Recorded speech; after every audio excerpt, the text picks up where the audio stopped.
How I build portfolios. First, I need to know what is important to you about the money. Is it to generate the most amount of income without going broke? Or is it to pass the money on to someone or something? Or is it a blend of these two? Then we need to know how much money you need on a monthly basis. Let's say you need $7,500 a month. I'll keep around $20,000 or $25,000 in your money market, and this takes care of the cash component of your portfolio. Next, we need to talk about portfolio risk. My previous video went into detail explaining many different types of risk. We need to look into how much risk you can handle and still sleep at night. I'm talking about how much of a pullback is acceptable to you. We know the market will pull back. It's also this volatility which creates gains. If you keep your portfolio in just one stock, it can pull back 25% in any 6-month period. Doesn't mean it will, it means it can. Let's say you have 1.5 and you keep it only in your stock, it can pull back $375,000. I think that's way too much for a retired person. The diversified portfolios that I build have half as much risk as owning one stock. These portfolios can pull back 12 to 13% in any 6-month period. Keep in mind, we're all swimming in the same pond. Whether you manage your own money, work with someone else, or work with me, you will see pullbacks. My portfolios have half as much risk because they are diversified. Some clients will want a portfolio that doesn't pull back as much, and some clients are willing to accept more risk and a larger pullback. It's up to you, whatever allows you to sleep at night. My investment philosophy is to build you that type of portfolio. Your definition of conservative is different than everyone watching this video. By talking in real numbers, we can measure what's acceptable. So there's no guesswork, and I could build the appropriate portfolio for you.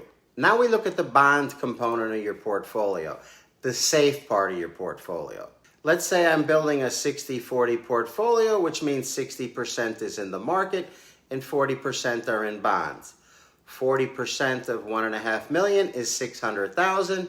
I would buy you 6 $100,000 bonds. They would mature every 2 years to reduce interest rate risk. This is called a bond ladder. The 6 bonds will be in different sectors for added security. That leaves us with the equity component of your portfolio, which are stocks and ETFs. Not all portfolios will have stocks, but all will have ETFs, the baskets of stocks. My 60-40 portfolio, discussed above, has 3 ETFs and 3 stocks. For those of you who would like to know more, I build concentrated but diversified portfolios. The minimum position in your portfolio will be 5%. Anything smaller will not affect the portfolio return. If your portfolio owns stocks, they will be between 5 and 10% of the portfolio.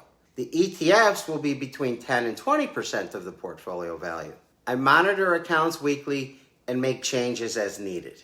Most portfolios have 3 ETFs and 3 stocks. Some more, some less. I'm looking for the best of the best. One of Fidelity's top fund managers, Peter Lynch, came up with the term diversification. I didn't misspeak, diversification. You often hear me talk about diversification. Well, diversification is buying too many stocks with similar correlations. Your portfolio risk goes down, but so does the portfolio return. I'm going to finish with the baseball scenario. Major League Baseball teams carry 12 pitchers on their roster. Until 2018, when the Tampa Rays started using an opener as their starting pitcher, only 5 of these 12 pitchers were good enough to be starters. That's what I'm looking to put in your portfolio. 5, maybe 6 great investments.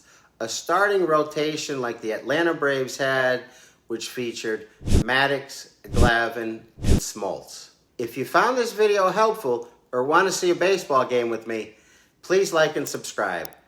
Share with your friends and associates, and as always, if you want to discuss how I build portfolios or my investment philosophy, schedule a chat by entering into your browser chatwithsac.com.